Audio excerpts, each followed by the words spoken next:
어느 유행가 가사인데요. 제가 한번 이 가사를 읽어 드릴게요. 뭐 제목을 맞히라는 얘기는 아닙니다. 그냥 들으시면 돼요. 어쩌면 우리는 외로운 사람들, 만나면 행복하여도 헤어지면 다시 혼자 남은 시간이 못 견디게 가슴 저리네. 우리는 서로가 외로운 사람들, 어쩌다 어렵게 만나면 헤어지기 싫어, 혼자 있기 싫어서 우린 사랑을 하네. 혹시 누구 어떤 노래인지 아시나요? 어렵죠? 그렇게 유명하지 않은 곡인가 잘 모르겠는데요. 가수 이정선 씨라고 그분이 1984년에 불렀던 제목이 어쩌면 우리는 외로운 사람들이라고 하는 제목입니다. 표정을 보니까 잘 모르시네요. 1984년에 발표된 곡인데 그때는 군사 독재 시절이어서 이 곡이 처음에는 금지곡이었습니다. 그러니까 군부에서는 아니 이렇게 살기 좋은 나라가 되었는데 왜 외로운 사람들이냐 이렇게 반대를 했다는 거예요. 그래서 가사와 제목을 고쳐서 그렇게 하면은 이제 발표할 수 있도록 하겠다. 그래서 이걸 고쳤다는 거예요. 그러니까 원래는 제목이 우리는 외로운 사람들이었는데 그 제목을 어떻게 바꿨냐면 어쩌면 우리는 외로운 사람들 이렇게 고쳐서 발표하게 되었다는 거죠. 그러다 보니까 이제 이 가사가 그러니까 이 제목이 좀 더 와닿았다라고 하는 이야기를 제가 들었습니다. 이 사람은 외로움을 느낍니다. 그래서 혼자 있는 것을 굉장히 힘들어하죠. 그러니까 유행가 가사처럼 서로 외로운 사람들이라 어쩌다가 우리가 만나게 되면 헤어지기 싫고 혼자 있기 싫어서 사랑한다고 말합니다. 사실 이렇게 사랑하게 된 관계는 처음엔 몰라도 나중에는 좀 서로 힘들어지죠. 둘 사이는 서로 집착하는 그런 관계가 되기 십상입니다. 상대를 나의 외로움을 달래줄 바로 그러한 상대로 여기기 때문에 사랑이라고 하지만 불안한 사랑이요 불편한 사랑으로 갈 수 있는 그런 충분한 원인이 그 안에 있다는 거죠. 결국 혼자 있어도 우리는 외롭지 않아야 합니다. 오늘 설교 제목처럼 어떻게 하면 혼자 있어도 외롭지 않을까요? 그리고 좀 더 나아가서 어떻게 하면 혼자 있어도 영적인 성장을 이루어갈 수 있을까요? 오늘은 이 야곱의 삶을 통해서 혼자 있어도 외롭지 않은 인생을 발견하고 나누기를 원합니다. 자, 이제 첫 번째 단락을 보십시오. 홀로 서야 할 때가 있다. 우리가 이제 24절을 같이 읽겠습니다. 야곱은 홀로 남았더니 어떤 사람이 날이 새도록 야곱과 씨름하다가 야곱이 지금 홀로 남았다고 말씀합니다. 그러니까 야곱은 혼자 된 게 아니죠. 홀로 남았다는 겁니다. 홀로와 혼자는 다릅니다. 제가 이 네이버 검색창에서 국립국어사전에 제가 들어가서 직접 찾아봤어요. 혼자는 여럿 중에서 떨어져 있는 한 사람을 혼자라고 이야기하고 홀로는 자기 혼자서만이라고 표현을 합니다. 즉 혼자 있다는 것은 여럿이 있는 곳에서 분리된 상태를 말하는 것이므로 아직은 여럿이 있는 상태가 기준인 겁니다. 자, 그러면 거기서 떨어져 나와 있으니까 수동적인 의미이면서 동시에 혼자 있다는 것은 외로움과 연관되어 있다는 것이죠. 반면 홀로는 자기 혼자서만 주체적인 상황으로 있는 것이기 때문에 이건 능동적인 겁니다. 그래서 우리는 홀로 서기라고 표현을 하죠. 그러니까 혼자 있는 상태는 외로움을 느껴서 혼자이지만 누군가를 찾는 상태라면, 홀로 선 상태는 누군가를 찾는 그런 상태가 아니라 홀로 있으면서 견뎌내는 상태, 그걸 이야기하는 거죠. 그러니 혼자와 홀로는 굉장히 큰 차이가 있는 겁니다. 마치 외로움과 고독의 차이죠. 자, 인간이라면 여럿이 있어야 할 때가 있지만 반면 홀로 있을 때가 있어야 한다는 것입니다. 그러니 내가 혼자 있게 되어 지금 외로운 것인지 아니면 홀로 서야 할 때인지 그걸 잘 분간해야 한다는 거죠. 자, 그럼 홀로 있으면 무엇을 해야 할까요? 오늘 야곱도 홀로 있게 되었습니다. 오늘 본문 사실은 이 앞부분에는 야곱이 자기의 형 에서에게 자기가 가지고 있는 모든 예물 이런 것들을 각 때를 나누어서 형 에서에게 보내는 그런 모습입니다. 그래서 형의 감정을 풀려고 했었던 거지요. 그리고 나서 지금 야곱이 홀로 남게 된 겁니다. 그러니까 지금 이 야곱은 가족과 떨어져서 혼자 된 게 아니라 홀로 자기가 원해서 남게 된 거예요. 좀 전에 말씀드렸던 것처럼 혼자 되었다면 외로워서 사람이 그리워지겠지만 야곱처럼 가족을 떠나보내고 홀로 있게 된다면 이때야 비로소 누군가를 만날 준비가 되었다는 겁니다. 바로 자신을 만나는 시간입니다. 세상 사람들이 이것을 좀 다르게 표현을 하는데요. 자아성찰의 시간이다라고 세상 사람들은 표현합니다. 이 자아성찰은 자신을 바라보고 반성하는 태도를 이야기하는 거죠. 외로운 수업이라고 하는 그 책이 있습니다. 그 책을 쓴 작가가 인터뷰하는 내용을 들었는데요. 사람이 외로워지면 남의 탓을 하게 된다는 겁니다. 자신이 20살 때 공대를 다니고 있었는데 그때 너무나 불행하다고 생각을 했다는 겁니다. 왜 그러는가 제가 들어봤더니 자기는 아버지의 권유로 이과에 갔고, 그러니까 원래 아버지는 사실은 의사가 되기를 원했는데 자기는 실력이 안 돼서 공대에 들어가게 되었다는 거예요. 그러니까 공대에 들어가서 그 공부가 너무 재미없었다는 겁니다. 그래서 이렇게 젊은 나이에 내 인생이 이렇게 불행한 것은 아버지의 탓이다. 이렇게 생각을 하고 아버지를 원망하면서 보냈는데 조금 더 생각을 해보니까 그런데 내가 나이가 40이 되고 50이 되어도 불행하다면 그것도 아버지 책임일까? 아버지를 그때도 탓할까? 라고 하는 생각이 들어서 그때부터는 공대에 다니지만 자기가 원래 하고 싶었던 것을 했답니다. 그 사람이 하고 싶었던 것은 독서와 영어 공부였대요. 그래서 공대 다니는데도 도서관 다니면서 1년에 한 200권씩 책을 읽었다고 합니다. 자, 그러니까 이분이 말하는 건 내가 외롭다는 생각이 들 때는 나 자신을 자책하고 자학하면 끊임없이 외롭게 되지만 나를 반성하고 성찰하면 성장으로 갈 수 있다는 것을 이 젊은 나이에 알았다는 겁니다. 자, 이 정도를 깨닫고 삶에서 실천하며 살아가는 것도 대단한 거죠. 자, 그럼 오늘 본문에 있는 이 야곱이 홀로 남게 된 것을 보여주시는 이유가 자아 성찰을 위해 홀로 서는 것을 말하는 것일까요? 24절을 다시 보면 야곱이 홀로 남았는데 어떤 사람이 다가왔고 그 사람과 야곱이 밤새 씨름했다는 내용이 나옵니다.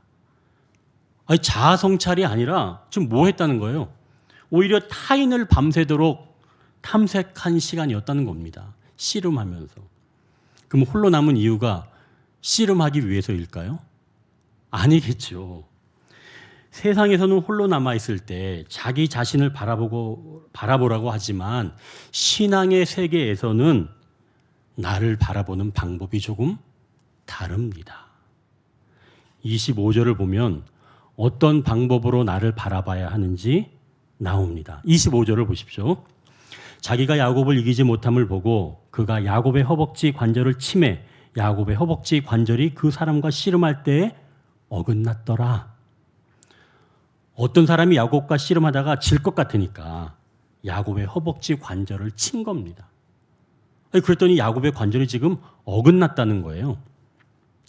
그러니까 야곱은 지금 어떤 사람과 싸웠던 씨름을 통해서 자아성찰을 해야 한다는 거죠. 우린 씨름의 경기 방식을 어느 정도 알고 있죠. 씨름은 밀거나 당겨서 상대를 넘어뜨리는 게 씨름입니다. 그래서 먼저 넘어지게 되면 지는 거죠. 그런데 하지 말아야 할 행동도 있습니다. 상대편을 이렇게 치거나 삿발을 놓으면은 그 지게 되는 거죠. 자, 그러면 여기서 좀 보십시오. 씨름하는 이 상대가 지금 어떻게 했다는 겁니까? 본문에서는 어떤 사람이 야곱에게 질 것 같으니까 야곱의 허벅지 관절을 어떻게 했다는 거예요? 쳤다는 겁니다. 그럼 누가 이기는 거죠? 친 사람이 지는 거죠. 반칙했으니까. 그럼 누가 이긴 거예요? 야곱이 이긴 겁니다. 자, 그러면 이제 여기서는 야곱이 어떤 사람을 보고 자아성찰을 해야 되는 것. 자기와 씨름했던 그 사람의 행동을 보고 자기가 자아성찰을 해야 한다는 것이죠. 그러면 그 어떤 사람은 야곱에게 어떤 걸 했던 거예요? 반칙을 하면서까지도 자기가 이기려고 했지만 그 사람이 졌잖아요. 이것처럼 그 사람의 반칙하는 모습을 보고 야곱은 깨달았어야 합니다. 아, 내 인생이 그동안은 반칙을 하면서까지 내가 이기려고 했었구나 라고 하는 모습을 다른 사람을 통해서 자아성찰을 해야 한다는 것이죠. 그러니까 이 신앙의 세계에서의 자아성찰은 자기가 자기를 보는 게 아니라는 겁니다. 하나님이 보여주시는 것을 통해서 나를 바라봐야 된다는 거예요. 이게 다른 거죠.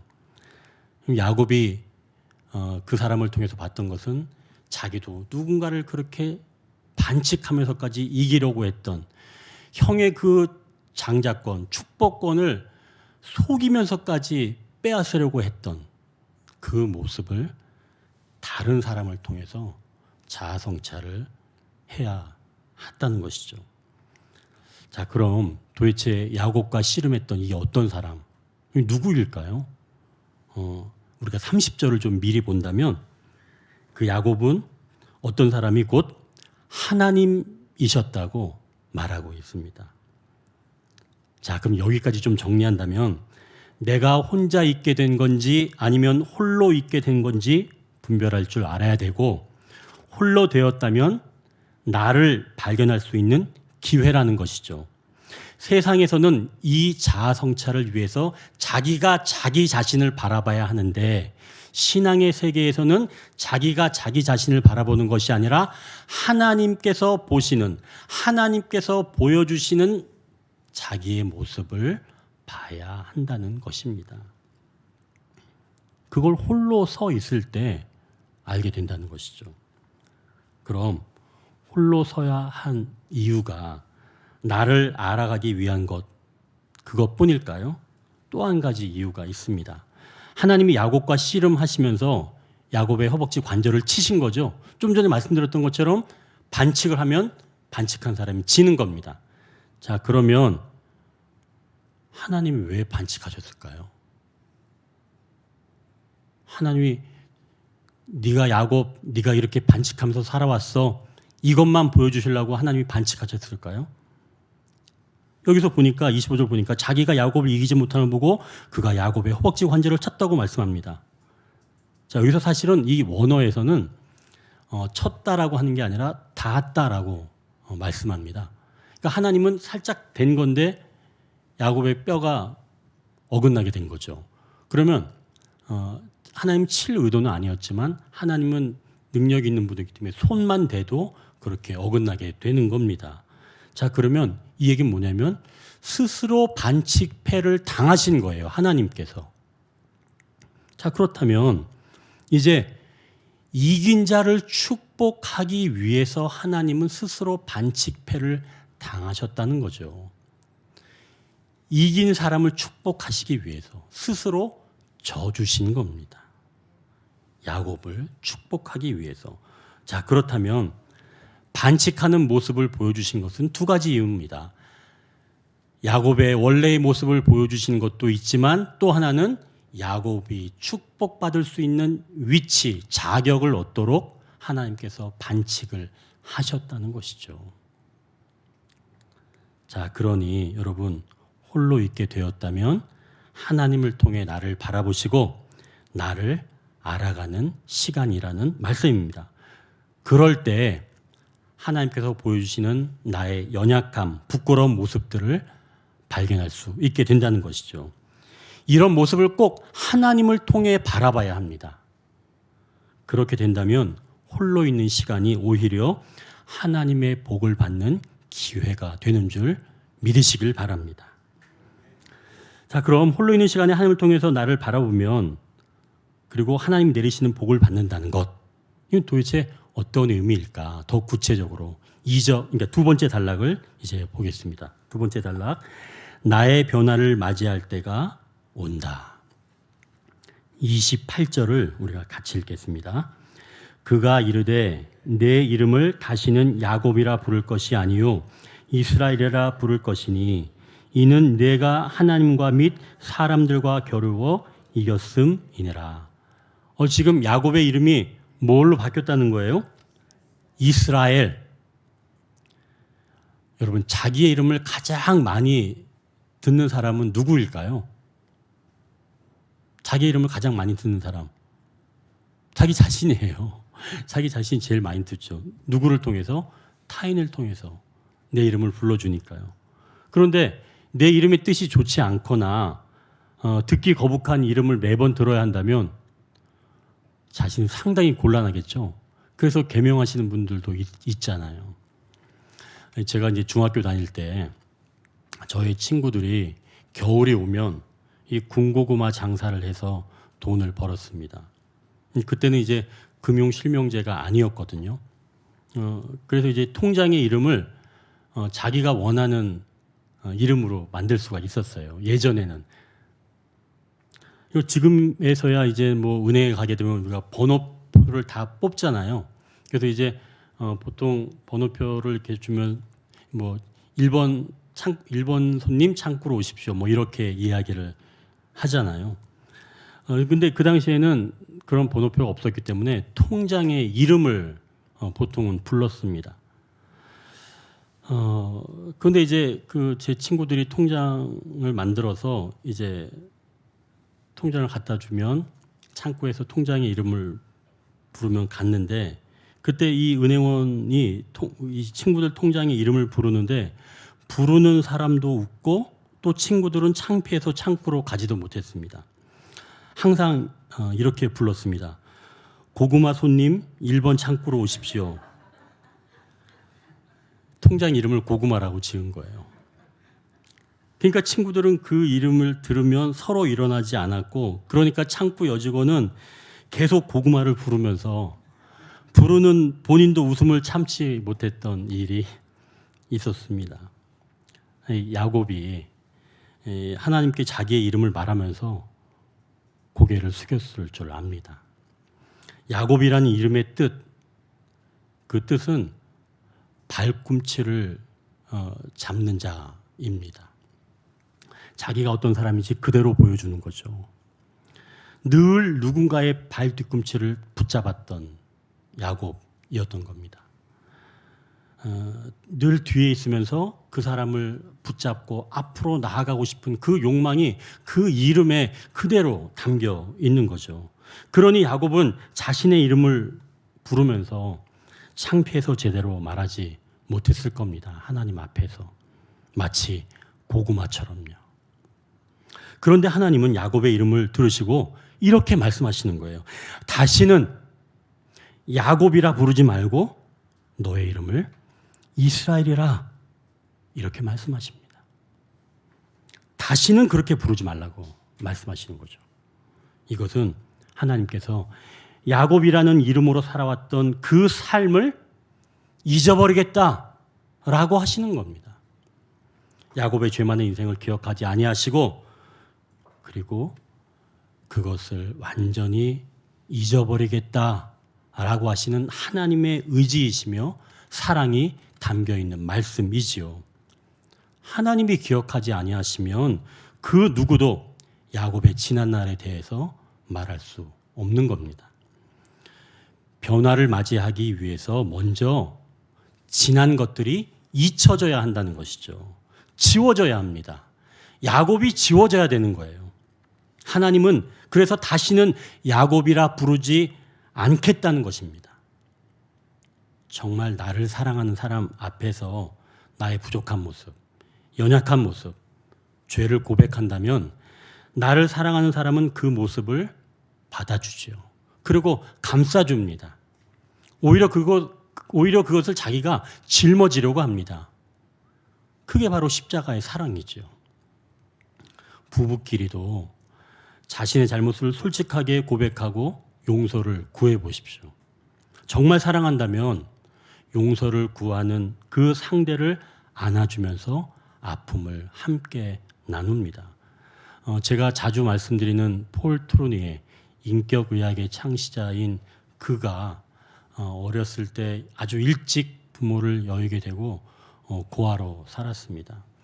굉장히 그 어렸을 때 불우하게 살았는데 그 내용들을 자기 아내 앞에서 울면서 고백했다는 내용이 책에 나옵니다.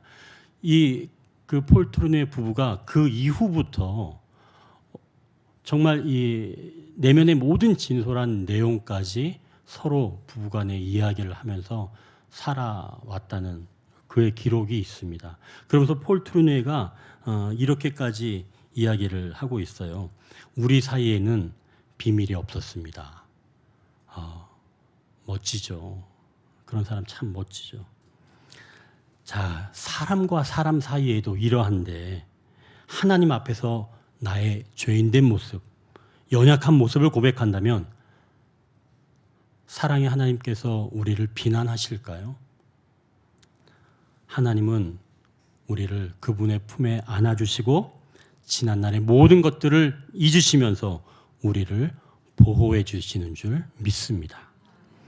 변화를 위해서 이렇게 지난날의 모습이 지워져야 한다면 이제는 새로운 모습이 입혀져야 합니다. 하나님은 야곱의 이름을 이스라엘이라고 말씀하십니다. 이스라엘의 뜻은 성경 하단에 보시면 기록된 대로 하나님과 겨루어 이김이라고 하는 뜻도 있지만 조금 더 정확한 그 번역은 하나님의 도움을 받아 싸우는 자라고 볼 수 있습니다. 야곱이 그동안 싸움을 벌일 때는 어떻게 싸워왔나요? 속이면서 빼앗으려고 했었죠. 자기 자신이. 그러나 이제는 이스라엘입니다. 다시는 그러지 말고 이제는 하나님의 도움을 받아 싸우는 자로 살아갈 것을 하나님께서 말씀하는 것이지요. 그러니 이제는 존재가 바뀐 것이고 삶의 방식이 달라진 겁니다. 존재가 바뀌었으니까 삶의 방식도 당연히 달라졌겠지요. 예전엔 자기가 속이면서 싸웠다면 이제는 하나님과 함께 싸우는 자로 살아가는 이스라엘로 그의 이름이 바뀌어진 겁니다.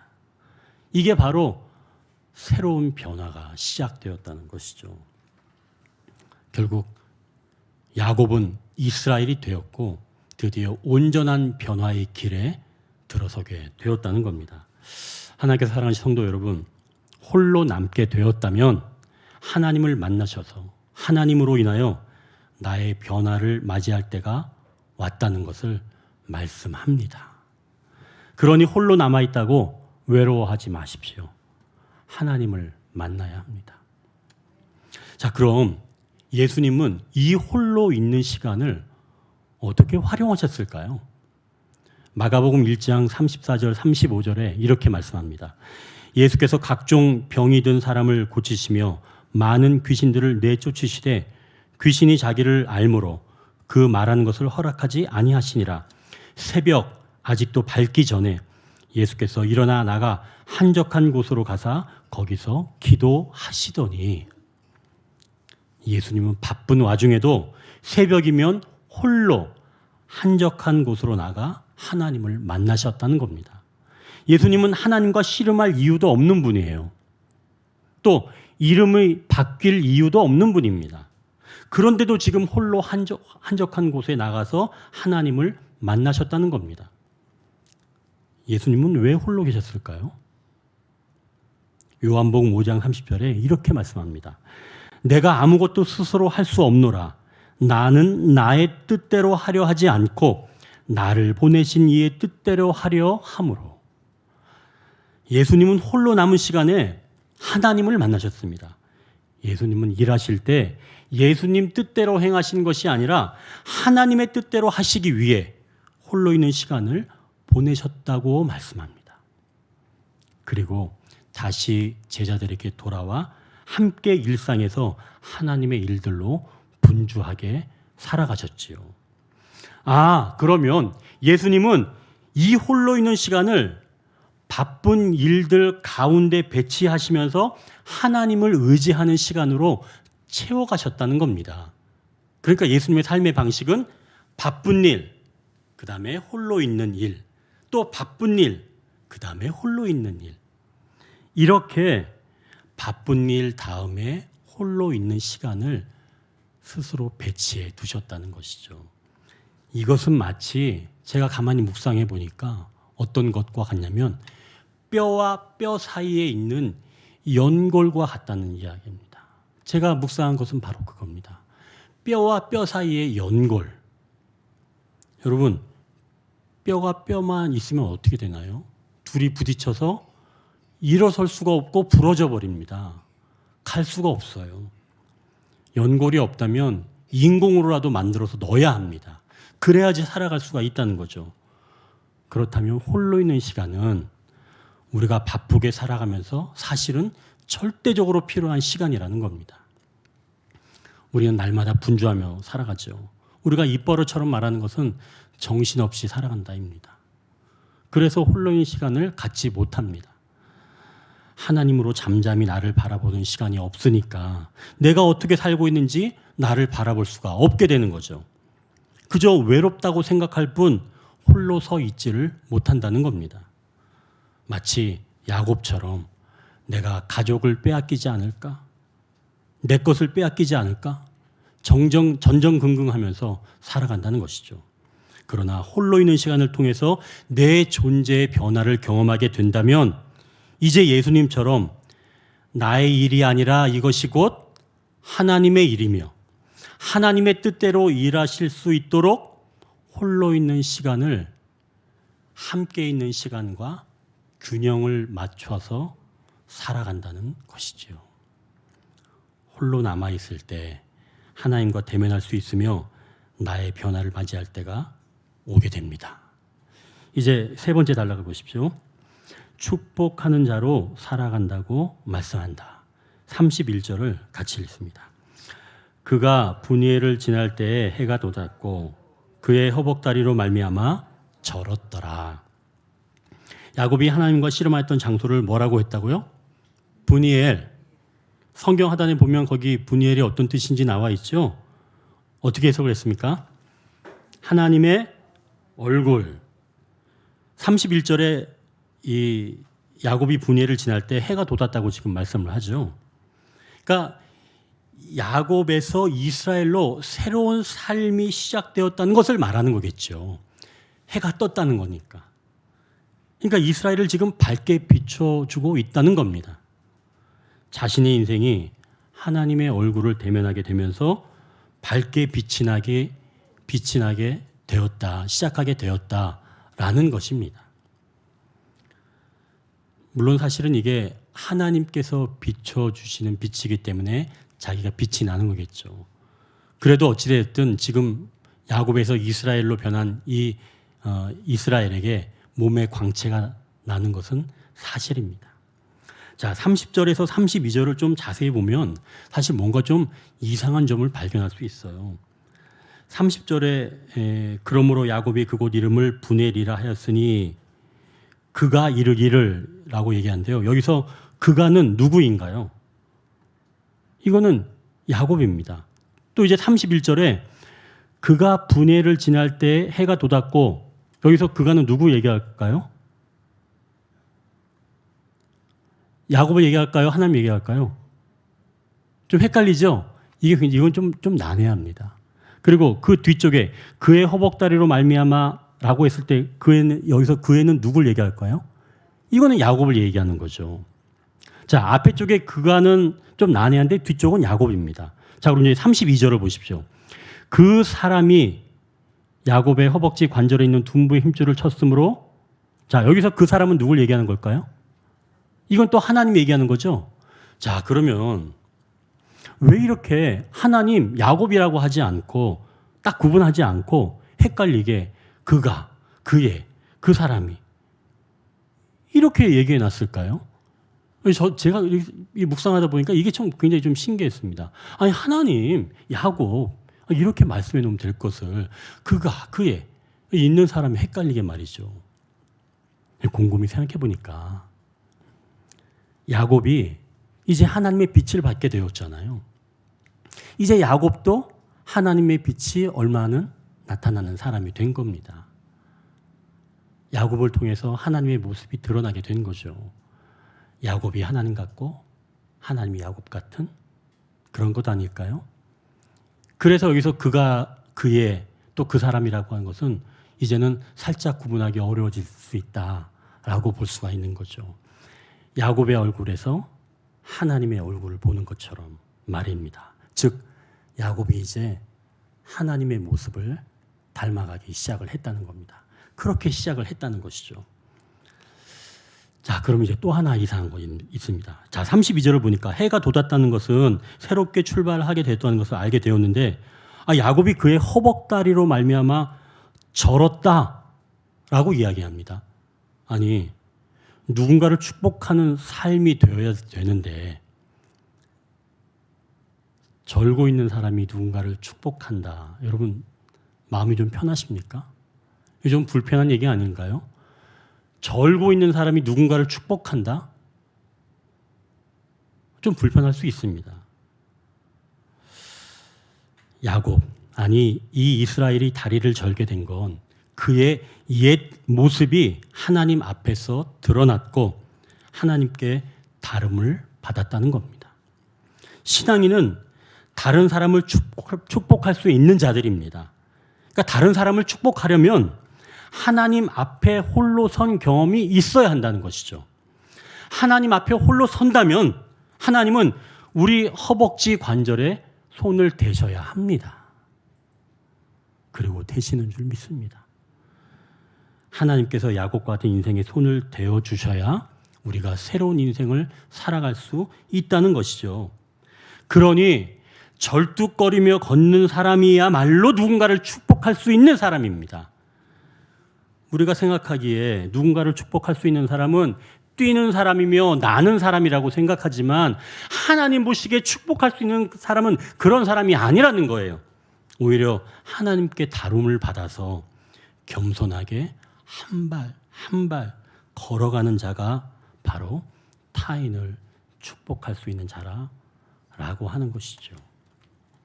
야곱도 타인의 발꿈치를 잡으며 살아왔던 모습이 하나님 앞에 드러나게 되어서 하나님의 다룸을 받고 이제는 새로운 인생 이스라엘로 살게 되었습니다. 드디어 축복하는 자로 살아가게 된 것이죠. 오늘 본문은 아니지만 야곱이 어떻게 달라졌는지 살펴보며 말씀을 정리합니다. 33장 10절을 한번 보십시오. 조금 이제 뒤로 가서 33장 10절에 보십시오. 야곱이 이르되 같이 읽을까요?